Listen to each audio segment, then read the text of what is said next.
Chef Mila said that Stefon tried to pay her $100,000 to recant her statement and immediately got exposed for trying to get $5.5 million out of him. Y'all, we are on day 2 of the Stefon Diggs assault trial, and in all honesty, I really feel like this was a waste of time, and this lady has messed up her reputation and probably will never get another celebrity client again. Now, we have had a total of 8 witnesses today, starting with her. Both sides have rested their case. Now, she started off, she came in more reserved. She had on and she really was not answering a lot of the questions today. You could tell that somebody had to have talked to her, but she did try to slide in things every time that she could. So they then asked her about somebody that reached out on behalf of her, like a mediator or something, at the end of December, asking for $19,000. Almost every time that somebody was requesting money for her, she's acting like she does not know about it, and then she turns around and say that it was for past wages, which does not make sense because she was only being paid $2,000 a week, and she had gotten paid. Now, on top of that, they brought up the fact that she had went online and said that she was not seeking money for this situation, even though she had already requested $19,000, and then turned around in April and requested $5.5 million.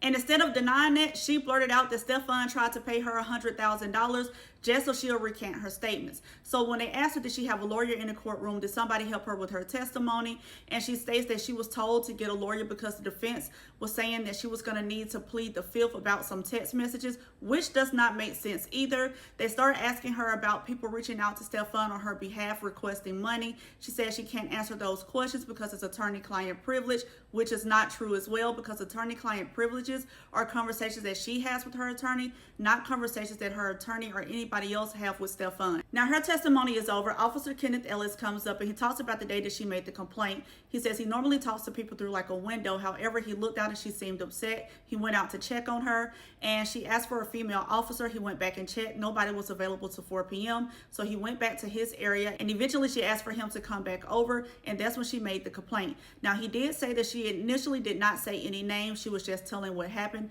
but eventually she did tell the name of the person who it was, and she said it was Stefon Diggs. He says this was the only in-person contact that they had with each other. The other contact was either through email or over the phone, and at that point he did try to reach out to Stefon Diggs. He did call some numbers. However, he did not ever reach him, so they went ahead and filed the complaint. Now, during cross-examination, the defense did get up and asked about the text messages, and he stated yes, he was provided text messages. And the defense asked, wouldn't you want to see all the text messages? Wouldn't you not want to see where messages had been deleted and you're not getting the full context? And he said yes, when doing an investigation, they need all the messages so they can understand the context and see exactly what happened. Now, the next witness was Michael Perry, who does digital forensics. He was testifying about the text messages. So the jurors are going to get some text messages to the back that we're not seeing. However, he wanted to explain why the time zones look the way they do. Some of the messages got converted to Eastern Standard Time and some of them didn't. He also explained why the report looks the way it does and how they run their stuff in the system. Now, the next witness to take the stand was Janelle Sales. Now, this is the person they were referring to as Sonny, or as Mila said, stealing Sonny. Now, this is the person who is like Stefon's chief of staff. She explained the things that happened that day for her. She stated that she was at the house that day. She had a hair appointment because she was getting ready for the Miami trip. She used his Porsche to go to her hair appointment. They showed her leaving and coming back, and you can see the times that she left. She also explained that she was not the only person who was able to drive these cars.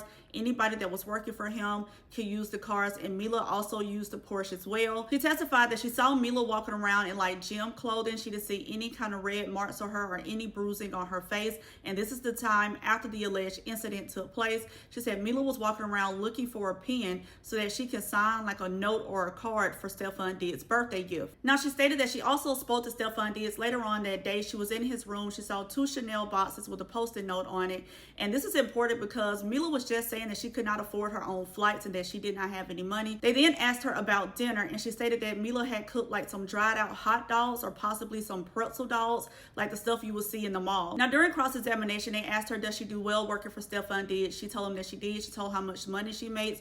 They then asked her, does her job depend on Stefon doing well? And she said they all need to be doing well collectively. They started to talk about, has she ever been inside of Mila's room? She said no, well, only one time, and that's when she was doing the walkthrough for the house, but she had never been inside of the room once Mila had started staying in there. And they asked her how many employees did Stefon have, and she said she was the only employee. Everybody else was just contracted.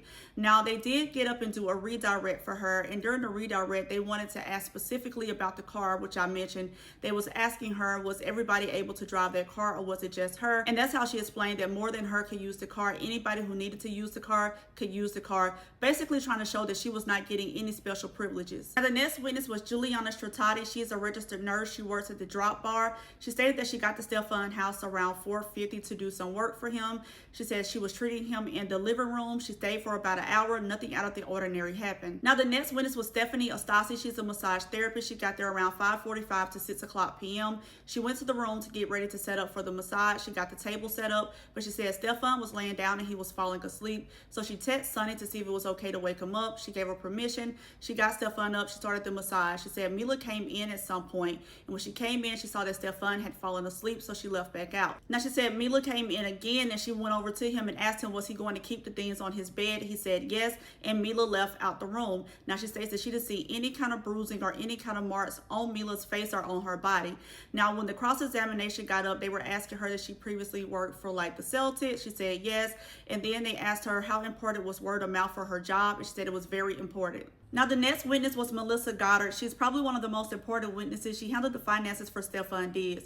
She talked about how she got involved with the payments for Mila. She stated that in November, data collections had been done and one was made for Mila, so she reached out to Sonny asking that Mila have an NDA, W-9, a contract, and how was Mila being paid. She then said that Mila had submitted an invoice asking for 3 weeks of service and reimbursables, and she knew that it was incorrect because she knew that she had paid her for 2 of those weeks. Once she saw this caused her to do a further investigation, so she pulled the last 18 months of any time she requested payment, anytime she submitted receipts, reimbursables, anything. And when she did that, she realized that the money was off. She stated that Mila had submitted the same receipt multiple times for reimbursements. She also talked about the payment. She said when it came out, she had been overpaid over $2,500, and there were still another $700 and so in question. She stated that Stefon Diggs asked for the report on the 5th. She said she was reviewing everything because they were in their 4th quarter. She stated that she was the one that realized that Mila did not have paperwork. She took it to Stefon. Stefon told her to take it to Sonny. That's why she went to Sonny with that whole situation. She stated that she reached back out to Sonny and asked had she received the paperwork, and she said that she emailed Mila on December the 8th.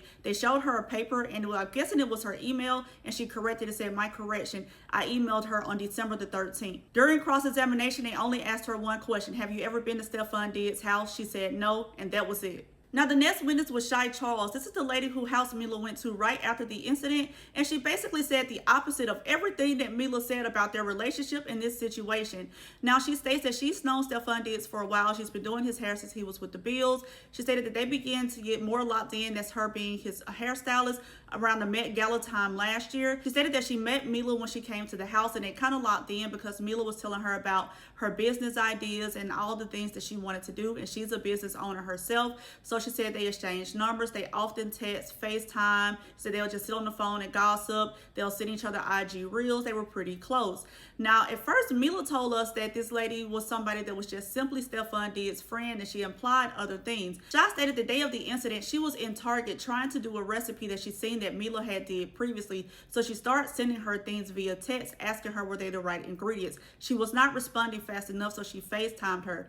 When her and Mila ended up getting on the phone, Mila told her that she was coming to New York. Now, remember, Mila previously said she was going to Atlanta until Shy convinced her to go to New York. So she tells her that she was going to New York. She was getting a hotel, and Shy was like, no, don't get a hotel. We're friends. You can come stay with me. So that's what she did. Now, she also talked about she picked up Mila from the airport. She did not see any kind of bruising on her face, any kind of redness, and Mila did not mention anything. They also picked up her other friend, Talia, and that Talia was in the car with them. They then played the videos again of them being inside of the car, and she said that she has a dash cam in her car. That dash cam has been in her car for a pretty long time. It's right there on the front window, and it's very visible. She states that Mila stayed with her for the week, that she never mentioned anything about being abused or anything happening to her. She stated that she ended up seeing Mila again when she came back down, and when she came back down, she was sitting in a room with like Stefon and his mom. They were watching Netflix, and that Mila was sitting at a table behind them, and she yelled out something to the nature of, when am I going to get my money? He told her to talk to the accountant accountant. Then she came over by them looking at her phone and she was laughing really loud.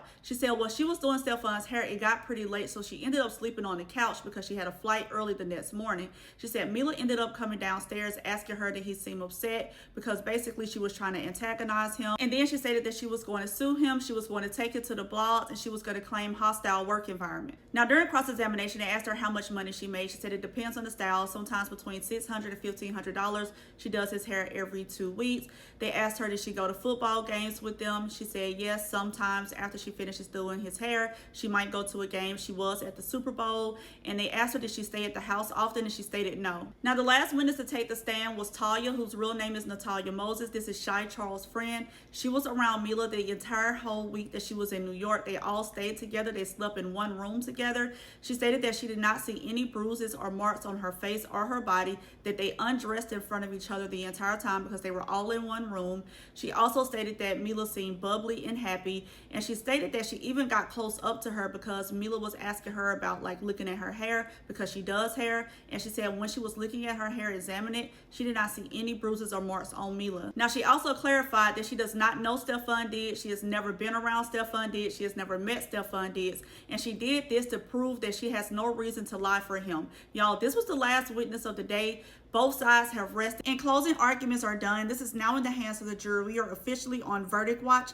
Now, we could possibly get a verdict back today. However, if they do not make a decision, they will come back tomorrow to finish reconvening. Now, y'all, during the closing arguments, the defense did point out that Mila stated that Stefon slapped her with his right hand, but he slapped the right side of her face, which does not make sense unless he backhanded her.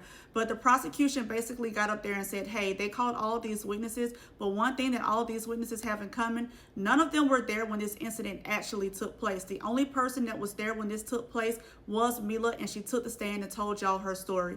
Y'all, we can have an answer really soon. Please tell me how y'all think this case is going to go.